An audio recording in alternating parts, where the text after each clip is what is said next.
Assalamualaikum warahmatullahi wabarakatuh.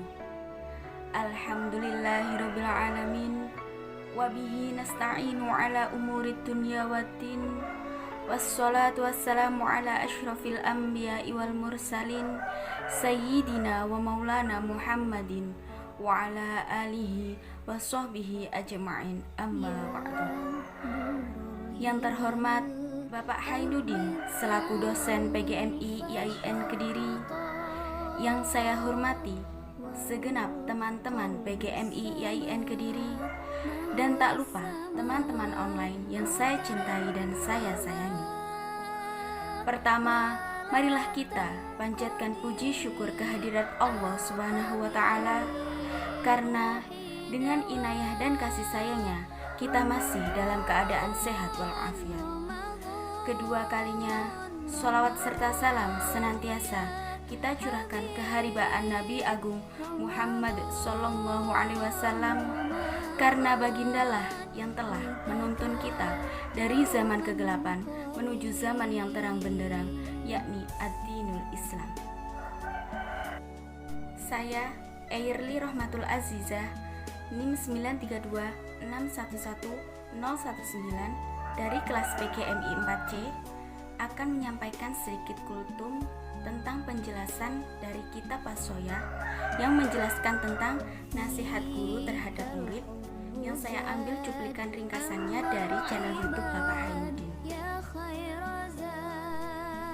Allah berfirman dalam Quran surat Al-Mujadalah ayat 11 yang berbunyi, yarfa'illahu alladhina amanu minkum walladzina utul ilma darajat, yang artinya Allah akan mengangkat derajat orang-orang yang beriman dan orang yang memiliki ilmu. Setiap orang yang menuntut ilmu, thalabul ilmi, baik itu sekolah maupun mondok, itu harus sabar.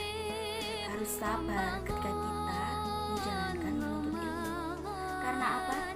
Ista'inu bis-shabri was-shalah. Jadikanlah penolongmu itu sabar dan sholat. Kita harus bersyukur kita masih diberi kesempatan untuk bisa menuntut ilmu, masih bisa sekolah, masih bisa ngaji, masih bisa mondok. Sabar itu bisa dibilang ngempet atau menahan. Jadi tholabul ilmu itu harus sabar nahan.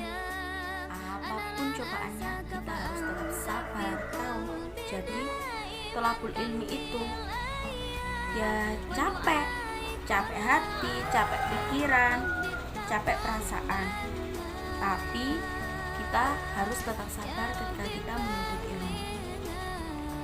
Apalagi ketika kita lagi banyak-banyaknya tugas, kita pasti mengeluh, capek, kebanyakan tugas. Apalagi udah tahu tugasnya banyak tapi gak dikerjakan, jadi kan tugas semakin numpuk. Ya, itulah menuntut ilmu. Tapi kita harus tetap sabar, harus tetap dijalani, karena itu sudah menjadi tanggung jawab kita, menjadi kewajiban kita sebagai penuntut ilmu.